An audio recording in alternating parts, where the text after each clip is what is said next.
Kia ora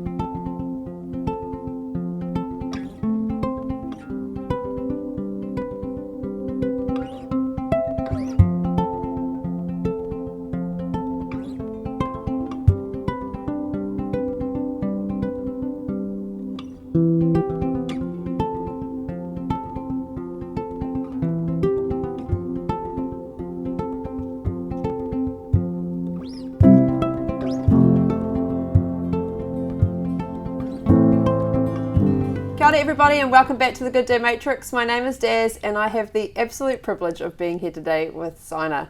I am so excited for her to share her story and share tidbits of learning along the way, but how I introduce her today, I just don't feel like it does her any justice at all. Her list of achievements is long, her list of experience is long, and she's only just getting started. But to name some of the things that she's doing and some of the things that she's done so far, she's experienced in economic development, education, business development, leadership, diversity, inclusion, communications, crisis management, marketing, strategy, and politics. She is a keynote speaker. She is a board member, she's a trustee, she's a director, she's an MC, she's a facilitator, the list goes on. Zeina has advised ministers, worked with large New Zealand businesses, and supports Māori and Pacific youth in their careers. Zeina is a founding member of the Gender Justice Collective and has many, many awards for the mahi that she does. So welcome and thank you for having us today. Kia ora, Des. Thank you so much for that kind introduction, very generous introduction. It makes me sound like someone who can't be sure about what they want to do in life, so they're probably doing too many things. Not at all. I feel like you know your why and you're able to do your why in lots of areas. So I think I see that really differently, but you'll tell us about that no doubt soon. But with the Good Day Matrix, we talk about wellbeing and we talk about 5 pillars within what we're working with, which is body, mind, identity, community, and environment. And we believe you can't just sort of nail body and mind really well and forget about all these other pieces that go along with well-being, and to know when you need to connect to those things to really thrive and live well, and if the wheels feel like they're falling off or something feels a bit out of kilter, how to connect to those things that really help you to thrive and feel good and take that next step forward instead of sinking into that spiral. So we'll talk to you about those 5 pillars today, and we'll start with identity. So tell us about your whānau's journey. So I'm the descendant of indentured labourers who were brought under the British colonial system from India to work on the sugarcane plantations in Fiji. So a few generations, so that system was in the 1800s. Grew up there with very strong women in my life. My grandmother was a solo parent to 9 children, of whom my mother is the eldest. So I never really had to look far to find, strong women in my life. Yeah. My parents, in addition to their day jobs, did a lot of community work, a lot of social work. We have this joke in my family because, you're talking about well-being. I've never had alcohol, never smoked, never had any drugs, and some people are like, did you not want to try? And when I was 16, my mother sent me on a drug and substance abuse prevention course, training of trainers, and let's just say that put me off all of those things for life.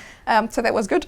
I moved to New Zealand just over 20 years ago as an international student, and the plan was to do my degree and go back to Fiji, but I fell in love and never left. And while the love for the man might not have lasted, it did for the country. So here I am. I have 2 children. I'm very close to my family. I identify as much with the Pacific as I do with Asia as a Fiji Indian, and those 2 strands are very strongly, part of my DNA. And so I call myself, a Kiwi Fiji Indian. And it's interesting because, when we talk about identity and you talk about journey, I never actually felt more Indian or more Fijian than when I moved to New Zealand. And I think it's, when you're living in that space with people who are all like you, you don't really think about it. But when you go somewhere where you are different, different to others or different from others or different like others, that stands out for you more. And I've never felt more Kiwi than when I lived in Asia for 10 years promoting New Zealand. And that real strong sense of being a New Zealander and representing New Zealand on the world stage came through really strongly for me. Yeah. Amazing. I told you her journey was amazing. See, just in that quiet little nutshell and all those amazing things. So how do you find living in New Zealand, how do you connect to those cultural roots from Fiji? Is there anything that you do to really bring that culture here with you? I don't think consciously. You sort of go out set about saying, okay, I'm going to do something today, to reinforce the fact that my heritage is Fiji Indian. Happens, I think, organically, very, very naturally. So when you're engaging with your friends and family, and my family's here, and I have a lot of friends here. So and things that you do together in that space. In the sort of on the Indian side of things specifically, there are a lot of events. The Indian community organises social as well as business, and so that's an amazing opportunity to sort of be part of something where you can get your see your culture being celebrated in a lovely way. And I think we're very fortunate here in Auckland because you have those big things like the Diwali festival, like Pacifica, like the markets and the weekends. Where you can actually, go and see your culture alive in a really beautiful way, and so I think that's really, really lovely. Yeah, that's beautiful. It's just, I find it just so special to have those things to connect to as well, and yeah, we'll talk about that more soon, obviously, when we talk about Te Rangawaewa, but we'll move to body. So with body, you said that you're really connected to your body, and how do you achieve that, I guess? And if there's nothing of a how-to, just talk to us about being connected to your body and then giving your body what it needs when it needs it. I think it's kind of intuitive, actually. It's like sometimes you know when something's not quite right, but you might not know what is not quite right. And then you sort of try and figure that out, right? So I get migraines, bad ones, and I've had them for the most part of my life. And as I've gotten older and sort of getting them more regularly and more intensively, I'm able to know when one's coming, like predict when one's coming, not just with the auras that come when it's there, but predict when one's coming because I haven't been sleeping well, not getting enough sleep, or if I'm in a place that's like, too hot or too cold or too noisy or whatever, I can sense that, that's what's going to happen. So that's on that part. But actually one very recent example, so for several weeks, probably even actually a few months, I was like, something's not quite right. I can sense that something's not quite right. I'm feeling tired all the time, feeling lethargic. Even if I sleep well, I'm eating well, whatever, something doesn't feel right. And so, went and had a few tests done and things, and no, everything's fine. My blood pressure's never changed. My health's always been really good. They couldn't find anything. I'm like, no, something's not quite right. And then this one doctor says, have you had a vitamin D test done? I'm like, no. It's like, go and get a test done. I'm like, okay. So then I go and get this test done, and it's one of those tests that are not covered, so you have to pay separately, and everyone's like, you have to pay for this. I'm like, well, let's just do the test. And they found that my vitamin D levels were like 80% lower than what, your normal range should be. And so, and all the symptoms sort of that I was observing, the lethargy, the brain fog at times, and all of those things are related to a vitamin D deficiency. Apparently, it's very common in Indians. And so when I speak to, former colleagues in India, and I sort of describe what I've had, vitamin D. You just need to go and get supplements. And I'm like, why did no one say this to me before? But it's not common here. So darker skin doesn't absorb vitamin D from the sun in the same way. So even if I went and sort of, cooked myself outside for a whole day, it wouldn't have the same kind of effect on me. So but it's so this is what I mean, like you observe certain things in yourself that doesn't feel quite right, and then you try and figure out whether that's you try and change a few things in terms of diet or sleeping patterns, or you have to go and get tested and figure out what's not quite right. This has been a discussion in our team recently of we love doctors and we love what they're doing, but also knowing in yourself if it's not right, to keep pushing, to keep advocating, because you and your kids better than anyone. And if someone's like, no, all the boxes are ticked, they'll be good. And we're like, but this kid or me, I'm not okay.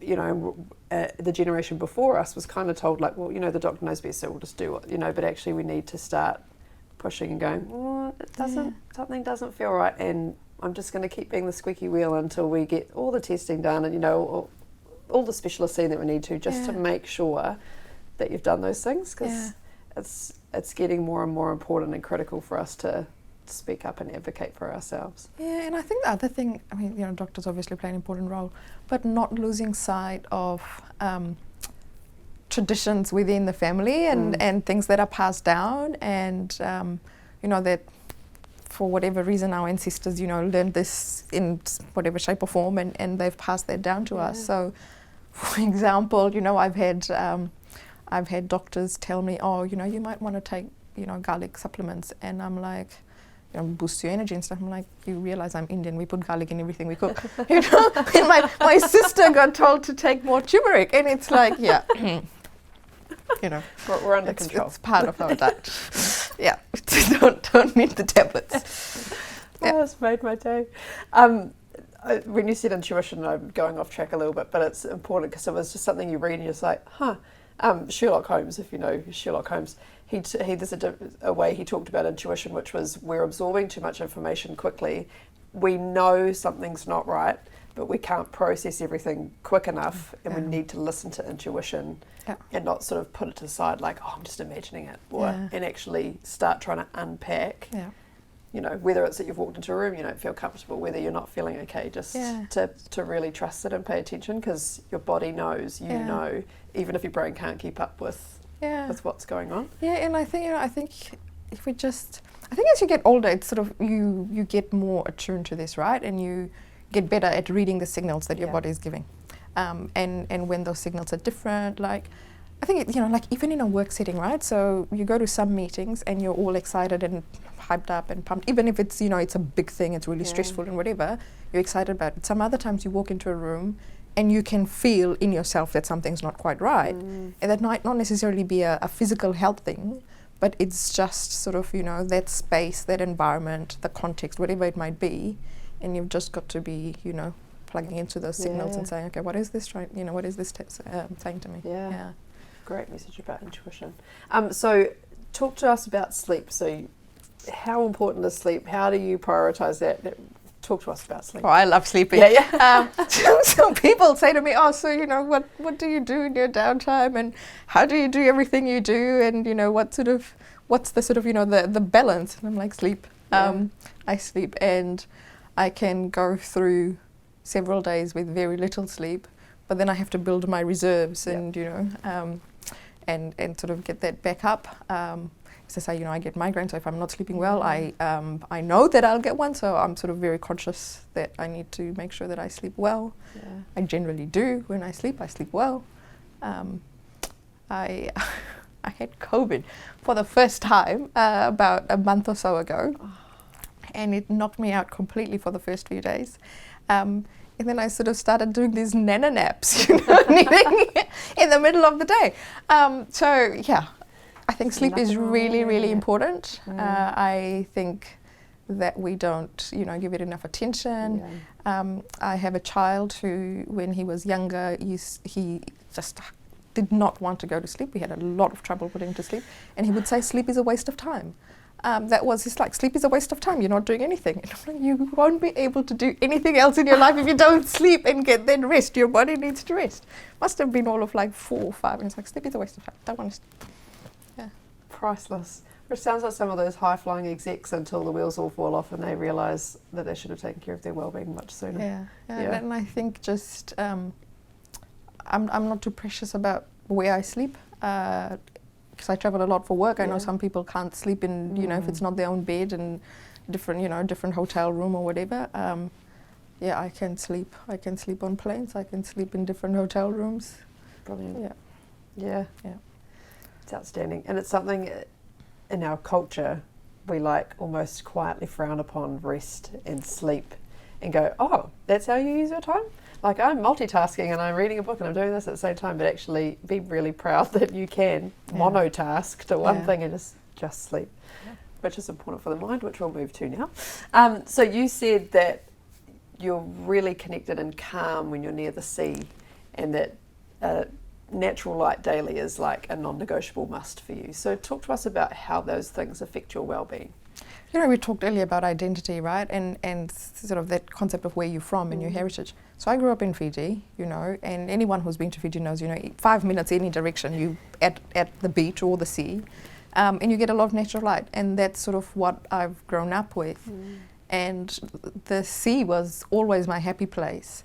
And my mother has these stories when we were children, and we'd be traveling. So I lived in Lautoka, and you'd go to Suva, so that's the main highway. And we'd stop along the way, and it'll be like, oh, let's just go and, we'll have a little picnic or stop for a break or something. And I'd always say, I'll just go and dip my toes, in the water. And the next thing I would be in, right? And so this was, so my parents got used to sort of traveling with a spare set of clothes and things for me, because this is what I would do. And it's always just been my happy place. I've had amazing memories, that relate to school holidays spent with lots of cousins who lived right next to like one of the most amazing surf beaches in the world. And so that's where, we'd go every summer, the equivalent of a New Zealand summer in Fiji's year round. And whenever I was stressed or and I sort of needed to clear my head or something, I would find that when I went, and sat by the sea or sat by the beach, it was very, very calming for me. It just cleared my head. And I think the thing with that is, in some ways, when you're sitting by the water and you're hearing, it can be any body of water, but it's mostly been the sea for me, but any body of water works. And that sound of the water, the sound of the waves, it just sort of, it's calming, but also it clears your head in the sense that it makes you realize that, you're only a small cog in the big scheme of things. And while your problems might seem so big or whatever, actually there are other bigger things around you. And also that, you're part of this wider system and this ecosystem, right? And wherever I've lived, because I've lived in different parts of the world, when I haven't been close to a body of water, it has felt different. Yeah. So in Hong Kong, when I used to live in Hong Kong, I lived right on Victoria Harbour. And so that, that Victoria Harbour was like sort of my backdrop. So that's what we saw from our apartment. And I would take the ferry into work every day, and it was beautiful and it was amazing. Singapore, we didn't live near the water, but the water was always close. Yeah. And then I moved to Delhi, and there was no body of water. It was also quite flat, and it just felt different from that perspective. But I used to travel a lot with my work and, personal lodges and stuff, so I got my little bits of water in other ways. But in all the time I've lived in, in New Zealand, I've always lived close to the water, and it's, really I think it's probably the blessing in New Zealand as well, isn't it? It's not as close as Fiji, but it's not too far to get to some water within a certain amount of time. So around community, there is so much to be learnt from being not just exposed to, but being part of different diverse communities, and the understandings and the perspectives that you can gain from those. So talk to us about the different communities that you're a part of and what happens there and how you're contributing to them. Yeah, I think, start with family and friends. Those circles are really important to me. And, you get, I think, they're always there for you. And, in the good times, you don't actually think about it so much. You just take it for granted. But when times are tough, then you really know, the value of having family and friends. And when times are tough, it, doesn't actually have to be some major life-threatening thing or anything. It can simply be, needing help with children and transporting kids around, or, looking after them. So all of those sorts of things, right? Practical day-to-day stuff as well.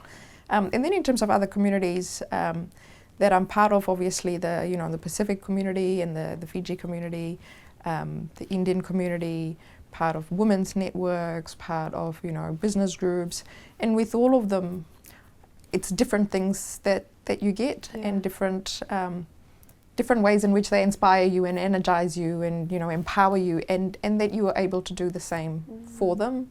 I think for me, probably throughout my life, but more so in these last few years, my work and personal lives become a lot more integrated in terms of the things that give me meaning and the type of work that I prefer to do.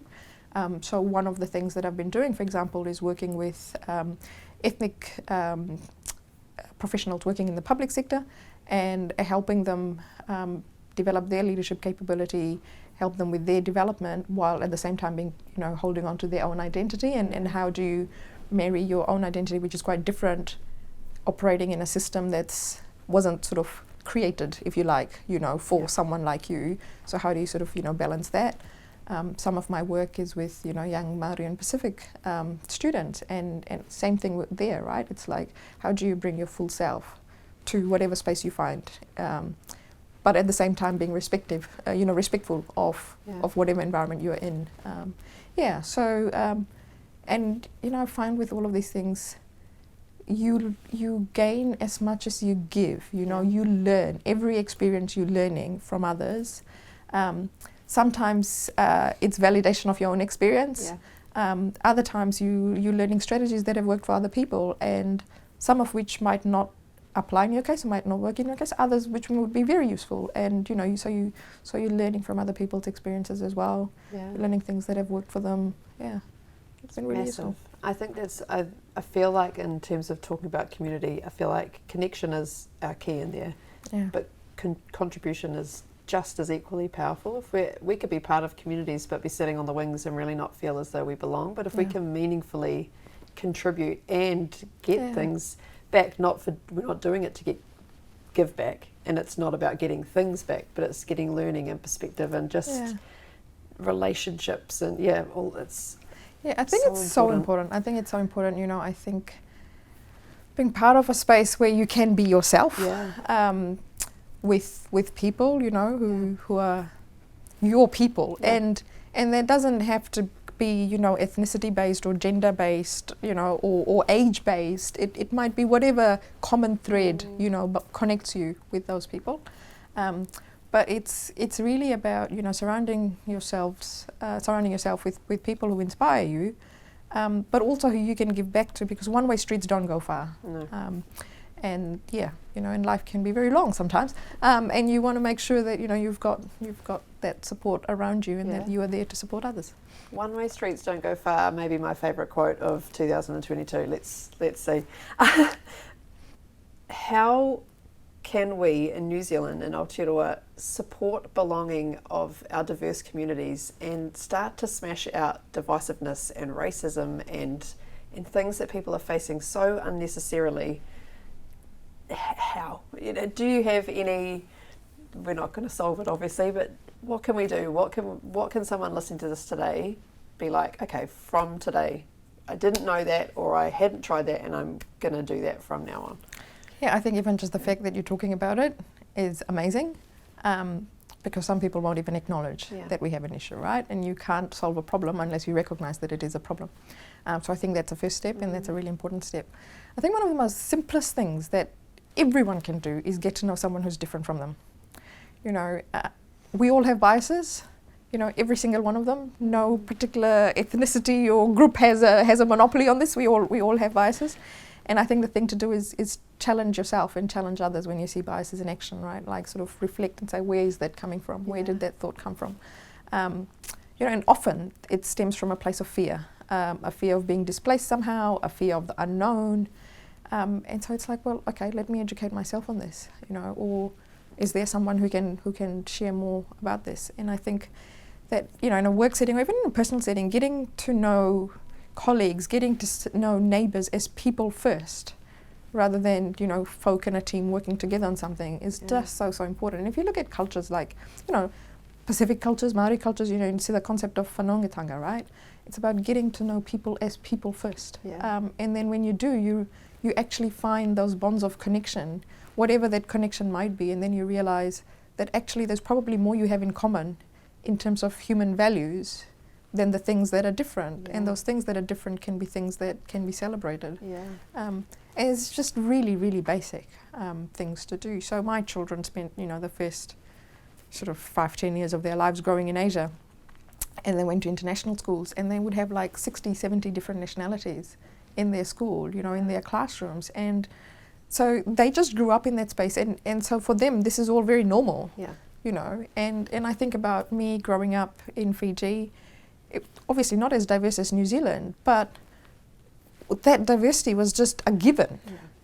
And I suppose because there wasn't it was a dominant group, but it wasn't so dominant. So, everyone just had their space, everyone lived and worked together. So we don't actually see it as that. And as I said to you earlier, it was only when I came to New Zealand that I sort of clicked that oh, you're Fijian, okay. Because you just take it for granted. And part of that, I think, is just, get to know people who are different from you. Yeah. Learn a bit more about things that are different.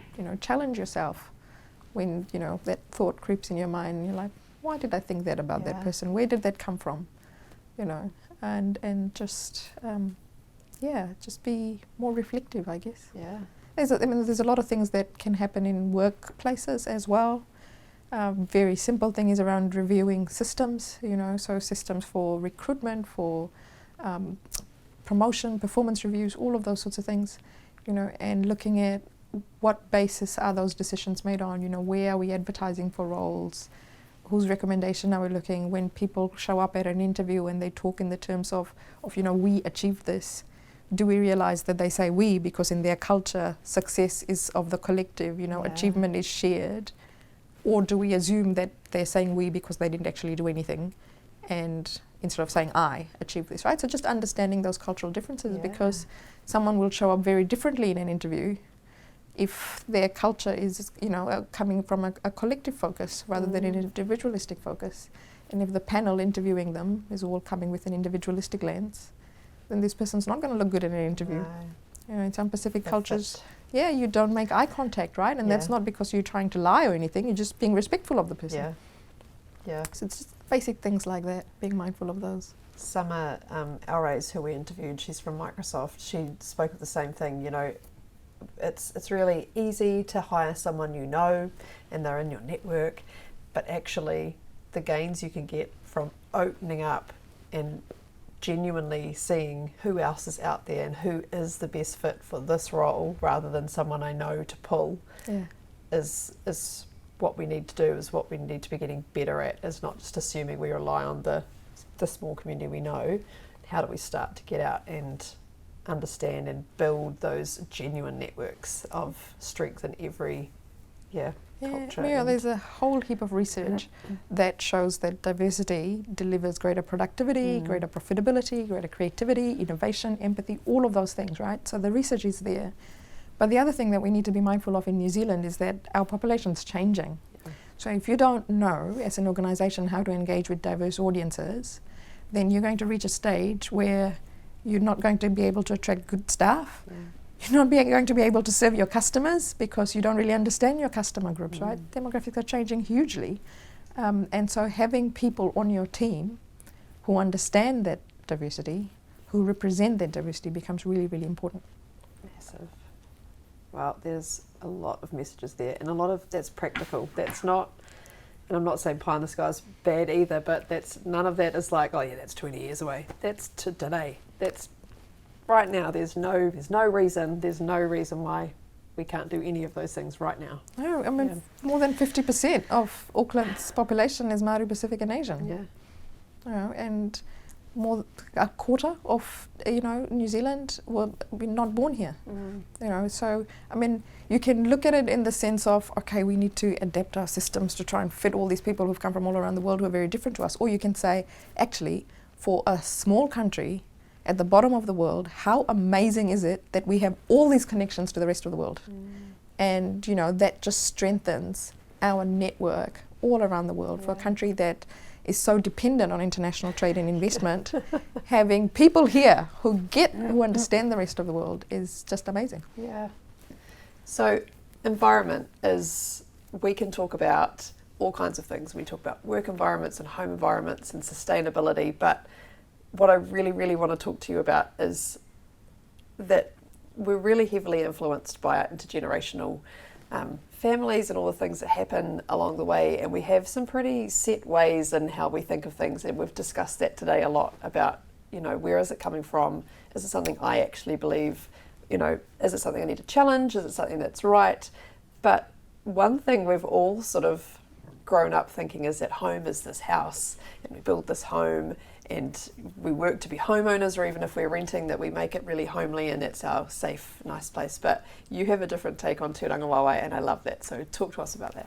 Yeah, for me, home is where I am. I can make a home anywhere in the world, and I have. And it's not a place, it's not a physical structure.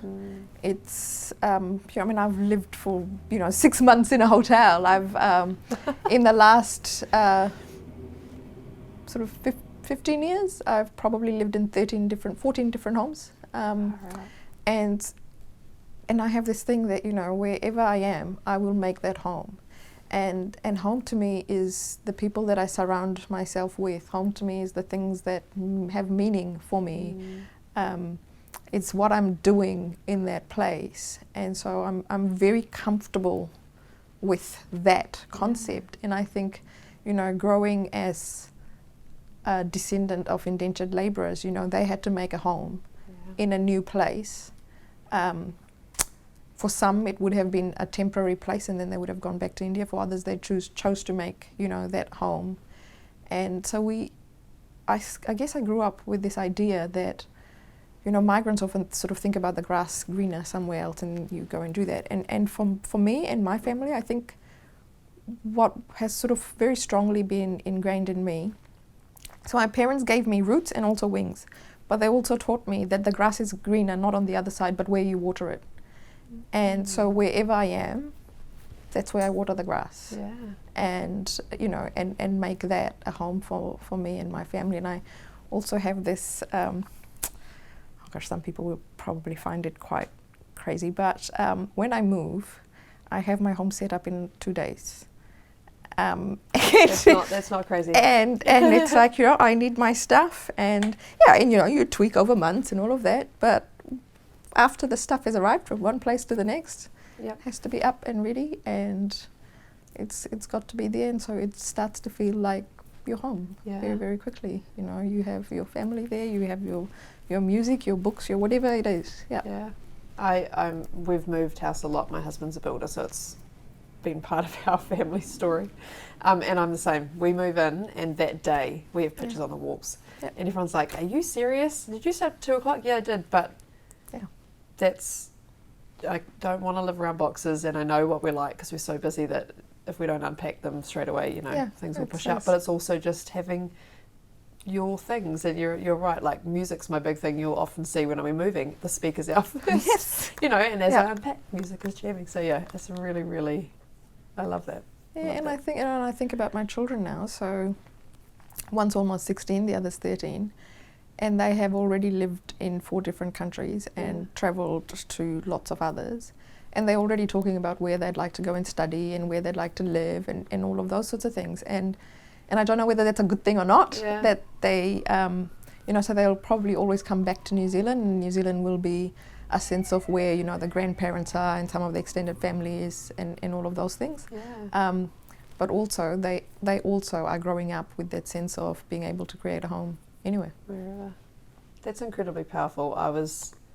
Mine was very different. I've been born and raised in Hamilton, and my only idea to study was in Hamilton. I never ever even considered what that would be like to have stepped out at that level. It's very, very cool. Very cool. And understanding difference, right? That no way is the right or wrong way. It's just, this is our whānau's way of doing it. Yeah. So around environment as well, I think it would be remiss if I didn't talk to you about how we create an inclusive work environment and how we ensure, we've talked about it already a lot, but are there some things that we can be doing within our workplaces, meaningful things? We're all really good at doing little bits and pieces here and there, but what are some meaningful things we can do to really create an environment that people can belong? And I don't like talking about the diversity and inclusion pillars. I like talking about belonging, and I think that's a really important thing. It's not diversity and inclusion, it's just that people belong here, and they're just a part of what goes on here, and we respect what's going on for each of our different cultures that are a part of this, and we value what's going on here. So what are some things that people can be doing around that for the environment they create at work? Yeah, I think there's a tangible piece and there's an intangible piece, right? So I think it was Winston Churchill maybe who said something along the lines of, we create our buildings and our buildings shape us. And I think thinking about that physical space and how that's set up makes such a big difference as well. So if you think about something as simple as, you walk into a building, are you greeted, on arrival? Is there someone sitting there who's got a big smile on their face, who says hello? Or is it really cold, in terms of the interactions that you have? Is it all machine stuff? But even machine stuff can come across as friendly and warm. So what are the vibes that you get as soon as you walk into a space? Does it feel warm or does it not? If you think about meetings, for example, right? If you think about interviews, I mean, they are, I mean, here we are sitting on the same side of the table having a chat, right? But if you think about most meetings, there'll be a lineup of people on one side of a table, and then there'll be this sole person on the other side, already stressed out and nervous. And it's like, is that the best that we can do in terms of engagement? We're not, when you stress someone out so much, you're not going to see them at their best. You think about board meetings, you know, you've got a chair right up the top, and then everyone else at the other end of the table, and what does that say, you know, in terms of hierarchy, in terms of who gets to decide what happens, and how things are run and how things are shaped. So there's a number of things that can be done in terms of just physical spaces and how we create that warmth, if you like, where people feel like they're welcome. There's things like food, right? And I talk a lot about food, because when you go somewhere and you know, you've been invited to it, and then no one's bothered to check dietary needs, and then you go there and there's nothing for you to eat, and so that's the, you know, immediately you are like, okay, I don't belong here. No one really bothered to, you know, this is, it happens to me all the time. Yeah, and so it's just basic things, right? It's, you wouldn't invite someone to your home and then not serve them food that they can eat, right? So why do we think that's okay in a workspace? I was in a meeting last week, and you know, sandwiches arrived, and two of us couldn't eat any of it, and so and then it took, and everyone's eaten, and then it took like about another 45 minutes before something came for us that we could eat. It's like, it's just basic things like that. In terms of, you know, the intangibles, it's again in terms of, you know, communication styles, in terms of how we structure our meetings, how we structure our engagement with people. All of those things matter, and matter hugely. And thinking about the environments people are from, and when you're bringing them into a space that might be completely foreign to them, providing, you know, a briefing ahead of time, or letting them know, things like dress code even, you know, and just simple things like that to start with. And once you are there, giving people the chance to decide how they want to shape the environment, and having a say in it. And it just seems so simple, doesn't it? I'm zero intolerant to the amount of times and they'll go, oh no, we're sorry, and I'm like, no, all good. And I will always have a muesli bar in my bag, or like bliss balls, because we had a couple, you know, of us who wanted vegetarian, and there was nothing that we could eat. Incredibly powerful though, just to talk about just simple things that we've again just taken for granted, that a meeting is that the chair sits there, and we all do this. Or when we go into an interview, the boss sits behind the desk and the person's on the other side, regardless if it's a panel or one-to-one. Like, how do we break down these unnecessary barriers that are not going to help that person deliver the best version of them within the environment? I like how you talked also about giving them a briefing beforehand, like, this is what you can expect when you come here, or, you know, this is how. That's brilliant, and again, easy. So I run a lot of workshops, and as part of the workshop, first thing we do in the morning, we don't stand in front of the room and talk at people. We get everyone to move their chairs and sit in a circle, and we have a whanaungatanga piece that's done in that circle, that, you know, so it's open in the middle, everyone's equal, and you're all part, you know, of that whole, if you like. And some amazing things come out in a whanaungatanga circle. Been part of many, and there are many where your heart breaks and gets put back together, and it's amazing. So the last thing we love to talk about is portion distortion, and we talk about that literally, if we funnel that, it's about time. And I don't think it matters if you are old or young, or in different countries, or have children or not. We all struggle with time on some continuum. So talk to us about any challenges you've faced with time, and if there's any actions or strategies you may have put in place to sort of manage time better. Learning to say no, even to your children. Learning to say no, being very mindful of priorities, and what's the most important thing at a particular time. One of the biggest challenges I have at the moment is my children, and my daughter's schedule in particular seems to be more complex than mine, and so trying to marry, you know, the two kids' schedule and then mine, and sort of making all of that hum, and making sure you are everyone's where they need to be when they need to be. That's and with Auckland's traffic, that can be challenging. So just sort of, you know, I guess we have in the weekend, so we sit down and we sort of have this planning thing for the week ahead and who needs to be where and what support we might need to make some things happen if we can't sort of do it all ourselves. So that's really important. Prioritizing is important. Saying no to things is important. Trying not to feel guilty when you're saying no to people is important. And I think, it's also sort of just understanding that actually the world will go on without you. And if you are unable to do something or unable to be there, you're not indispensable. Someone else will be able to step in and do that. If you're trying to do too many things at the same time, you're not going to be able to do all of them well, or you'll drop the ball on something, which is going to be a worse outcome than saying up front, sorry, I can't do it. And then they find someone who can actually do it and do it well. And there's two parts to that, right? Where's the guilt coming from? Again, it comes right back into that intergenerational stuff. So whose beliefs is it that I say yes to this, or that I show up, or, that I have to say yes to everything that I'm asked to do? But also, I think something you said but didn't label it as great comms. That weekend where you do your planning and you sort of work out the schedule, that comes down to great comms in the end. Because, if you're not saying those things out loud, then, someone will miss that bus because they didn't know, or they're expecting you here. And so it's just keeping comms up during those particularly busy times that something could get missed. And having a great support network.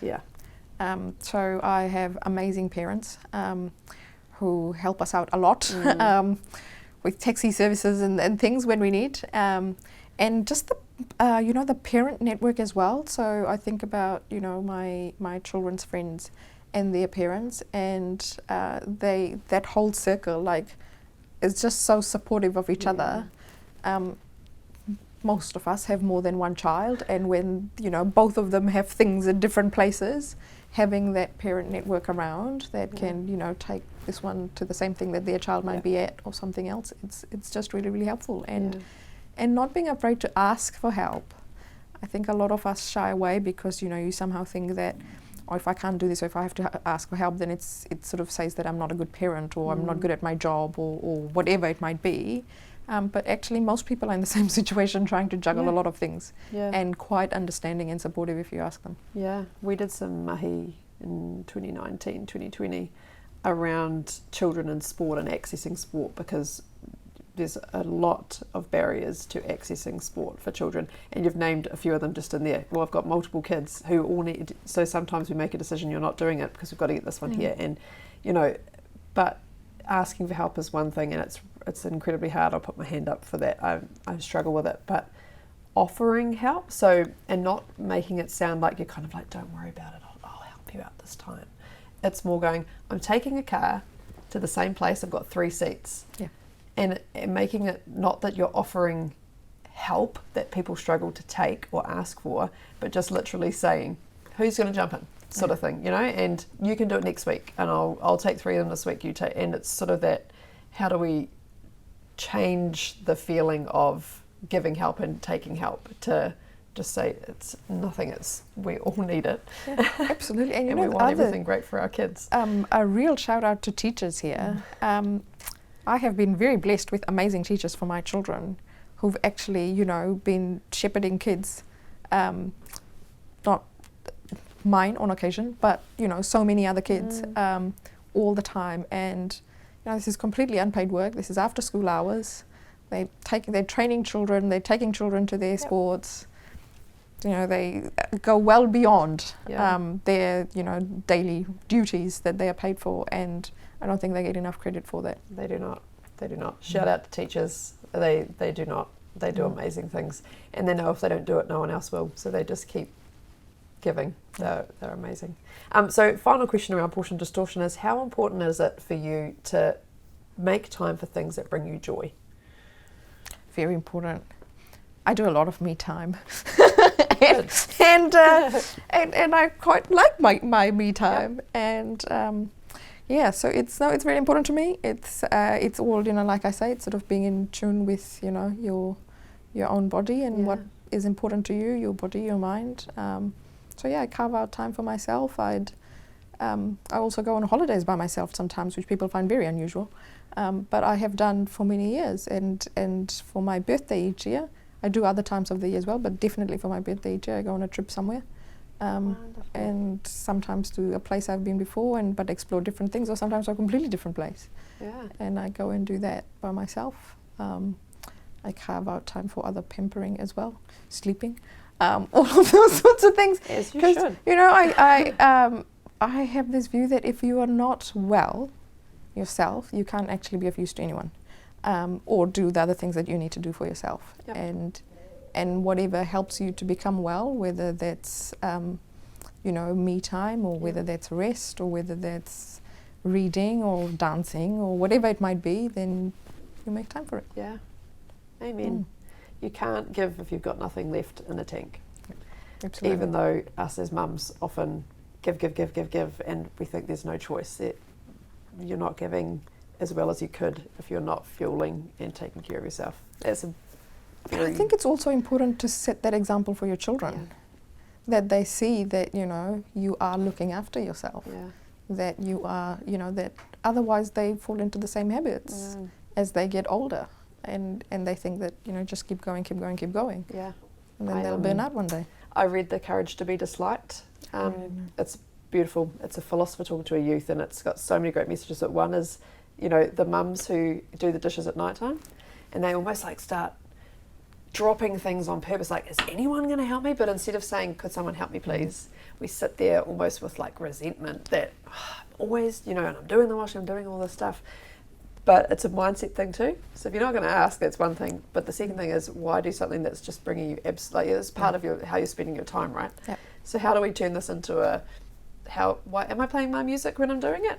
Am I having a bit of a groove, and then that's actually going to welcome people in, what's mum up to? Oh, she's enjoying this, I'll grab a towel and, So how do we actually start to spin that differently, instead of just doing for the sake of doing? How do we do it that we enjoy it? Because it still has to get done, right? We're not just, but B, by enjoying it and putting joy in the time that we're spending on these tasks that have to get done, that joy will start to A, ripple effect out, but B, hopefully bring help also into those. Yeah, and it doesn't make it seem like it's the worst job in the world that no one wants to do, right? And so, you actually get people interested in doing something. Maybe not interested, but, they don't feel like it's the worst thing you're asking them to do. No, not a tea towel. That was phenomenal. And now we have some quick fire questions for you. Try and make this quick.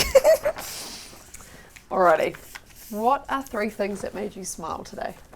A text from my daughter this morning, which was very special. Chatting with my friend. So my best friend and I talk almost every morning when we are both stuck on our respective motorways, and that's always good. So it's still quite early in the day. Actually, hearing that you got here from Hamilton faster than I did from the shore. Yeah. That's pretty terrible. Come on, Auckland. What are some of your favourite books? I think I said this to you when we first spoke. I don't have favourite anything. My children find this a real struggle because, they kind of want to play these games, and it's like, what's your favourite this, what's your favourite that? And it's like, no, it's just in the moment, what am I doing now that I'm really enjoying?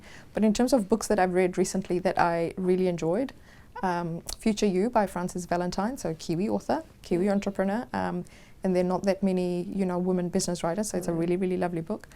Indra Nui's book, so she was the first, still is, I suppose, female CEO of PepsiCo. Amazing lesson. So Indian migrant in the US who rose to sort of lead this global company and do really well with it. I loved Hinemoa Elder's Aroha. It was just beautiful, beautiful book. Yeah. I haven't read Michelle Obama's new book, but I love Becoming. I love Becoming too. And I love Aroha. I just bought Michelle Obama's book for my Christmas present. I've put it on my husband's desk for me for Christmas. Nice. She's just matter of fact, Michelle. She's fabulous. What are 3 favourite smells? Tropical flowers, some hotel smells, and my dad's cooking. Oh yes, outstanding. What makes you laugh? That question makes me smile. I don't know how to answer that question. I like Trevor Noah. Yeah. He makes me laugh.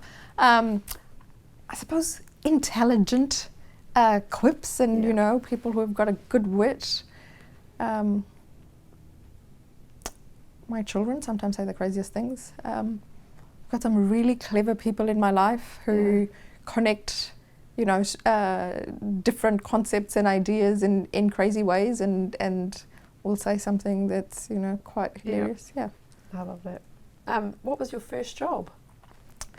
When I was in high school, I used to do homework for my fellow students, and they would pay me in chocolates or cash. That's outstanding. It's entrepreneur from way back. It was good. It was a good business while it was going. Did anyone find out? That's outstanding. Outstanding. It was funny, you know, because sometimes, okay, so hopefully none of my teachers are watching this. I would do other people's homeworks, but I wouldn't have done mine. But I was a good student, so none of the teachers actually checked my book to see whether or not I had done mine or not. And other kids would get in trouble if they hadn't done theirs. So yeah, I got a lot of... You're going to get some emails when this releases. Excuse me. What are some of your go-to songs or go-to music that you love when... Well, just go-to music, actually. Again, no favourites as such, and it's very much a mood thing. Whether you're in the mood for something more upbeat, like when I'm cleaning, you know, it's something more upbeat, sort of just gives you a bit more energy to keep going. I like road trips and I like going on long drives, and for that I'd want something a bit more soulful, you know, that you can sing along. So it really depends. Yeah. Nice. 3 things that you're grateful for today. Family and friends, good health, being able to do meaningful work. Nice. Favourite concert that you've been to?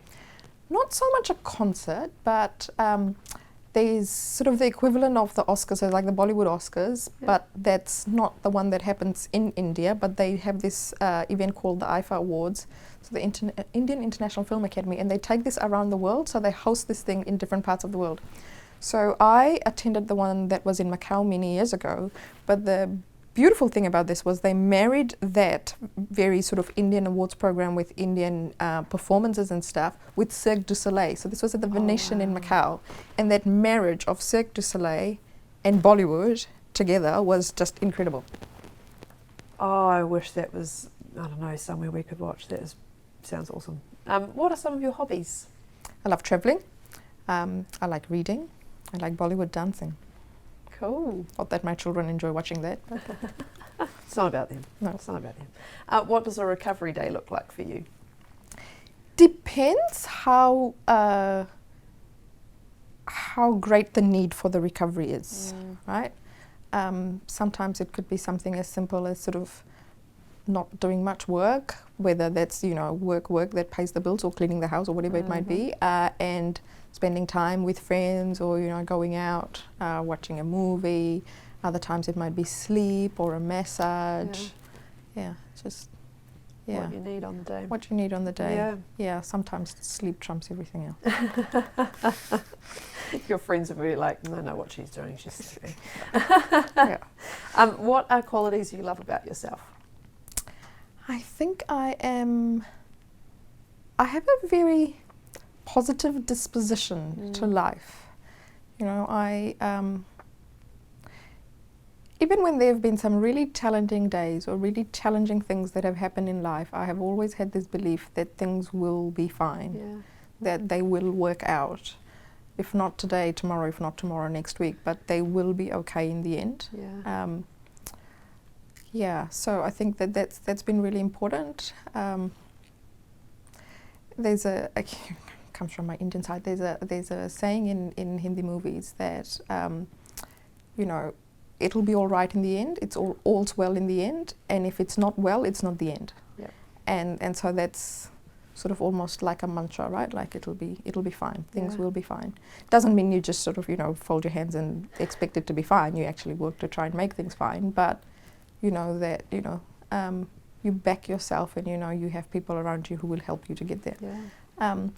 The other thing I think is I'm just really flexible and adaptable, you know, like I just even with the homes, right, and where you live and where you make a home, and I've changed my not my career as such, but the kinds of roles that I've had and the work that I've had, there's never been one constant thing. There's always been a lot of change, and I actually enjoy that, and I like that, and that served me well. Yeah.